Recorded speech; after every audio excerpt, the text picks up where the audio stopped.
जिन्होंने दुख के निवारण के लिए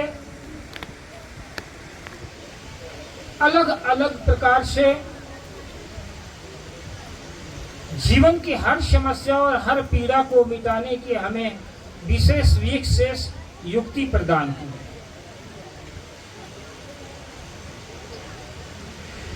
मानव जीवन के विषय में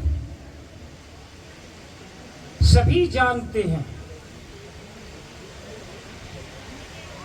सभी ये जानते हैं कि मनुष्य जीवन बहुत ही दुर्लभ जीवन है। फिर हम ऐसे कार्य करते हैं जो हमें करना ही नहीं चाहिए। आज ज्येष्ठ पूर्णिमा है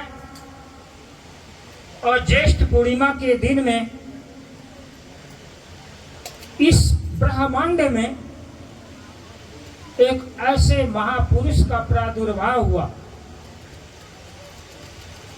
जिन्होंने मानव एकता, गणता और संप्रभुता की स्थापना के लिए अपना 120 वर्ष का संपूर्ण जीवन मनुष्य को जगाने में लगा दिया। अभिप्राय ये निकलता है कि फिर क्या हम सोए थे कि किसी महापुरुष ने हमें जगाने के लिए आवाज लगाता है। सोने के दो तरीके हैं, एक तो हमारा शरीर सोता है और दूसरा हमारे बुद्धि सोती है। संत जब सोने की बात करते हैं और रात की बात करते हैं, वहां पर सिर्फ एक ही संबोधन होता है, वो संबोधन होता आपके विवेक की जागृति का, आपकी चेतना को जगाने का। इस मानव जीवन में कबीर एक ऐसे संत हुए जिन्होंने जितना इंसान के खोट पर चोट मारनी चाहिए उससे कहीं भी ज्यादा मारने की कोशिश की। इसलिए कबीर की प्रासंगिकता, कबीर की अनिवार्यता और कबीर की उपयोगिता आज के मानव समाज में सबसे ज्यादा श्रेष्ठ है। प्रादुर्भाव दिवस है, पूर्णिमा का दिन। कबीर को समझने के लिए हमें गहरी संवेदना की आवश्यकता होती है। कबीर की बातें उल्टी है,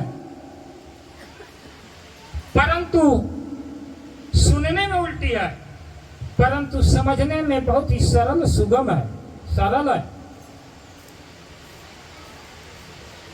मानव जीवन में इंसान अपने वाणी का सुधार नहीं करता, अपने कर्म का सुधार नहीं करता, अपने इंद्रियों का सुधार नहीं करता। इसके वजह से उसके मन के अंदर, उसके भावनाओं विचारों के अंदर निरंतर हलचलें चलती रहती है। सबसे पहले इंसान अगर अशांत होता है तो वो अशांत होता अपनी वाणी की वजह से। अगर आप अपने जीवन में वाणी का सुधार कर लिया तो समझ लीजिए कि आपके जीवन का 80% विवाद खत्म हो गया और जीवन समाधान की तरफ बढ़ गया। कबीर की बातें हैं, बोल तो अमोल है, बोल तो अमोल है, जो कोई बोले जान, ये तराजू तौर के तब मुख बाहर आन। इस दो पंक्ति के आसपास अगर मन की धारा जोड़ दें तो यहां पर बैठे बैठे आपकी अंतरात्मा आपको झकझोरेगी, आपको जगाएगी, आपको हिलाएगी, आपकी चेतना को उन नींद जो अनादि काल से सोई हुई विवेक शक्ति है उसको उघाड़ेगी। जो ब्रह्मानंदी और कल्पना के पर्दे आपके अंतःकरण में मल विक्षेप आवरण से छाए हुए हैं, वह फिर परत दर परत उठना शुरू हो जाएगा। वेदों में कहा है, वचनम किम दरिद्रम, इस संसार में धन से दरिद्र है, गरीब है, ऐसा जरूरी नहीं। यहां पर बड़े बड़े धनवान भी देखे जाते हैं, लेकिन वो वाणी से, जुबान से बड़े कंगाल और निहंगे और दरिद्र हैं। अगर आप अपने जीवन में बड़े आदमी बनना चाहते हैं तो अपने वाणी से धनवान बनिए। वाणी के अंदर समृद्धि लाइए, वाणी के अंदर आग पैदा कीजिए और वाणी के अंदर गरुआ पद लाइए, जिससे आपके वाणी के वजह से, आपके शब्द के वजह से किसी की अंतर आत्मा को दुख न पहुंचे। वस्तुतः आपकी अंतरात्मा एक करुणा, स्नेह, मैत्री और मुदिता से भर जाए, प्रेम से भर जाए। बोल तो कैसा होना चाहिए? जिसमें सत्य हो, प्रिय हो, नम्रता हो और उसमें पराये प्राणियां, दूसरे व्यक्ति का कल्याण हो। तो कबीर ने बोलने के पीछे जानने की बात कही। किसी भी चीज को मानने से पहले जानने की बात कही। तो क्या बोला? बोल तो अमोल है, इसका कोई मोल नहीं।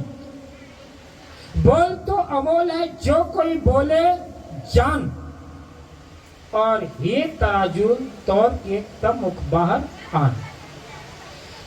आपका जीवन एक तराजू है, आपका अंतर हृदय एक तराजू है, जहां पर गलत और सही का मापदंड तोला जाता है।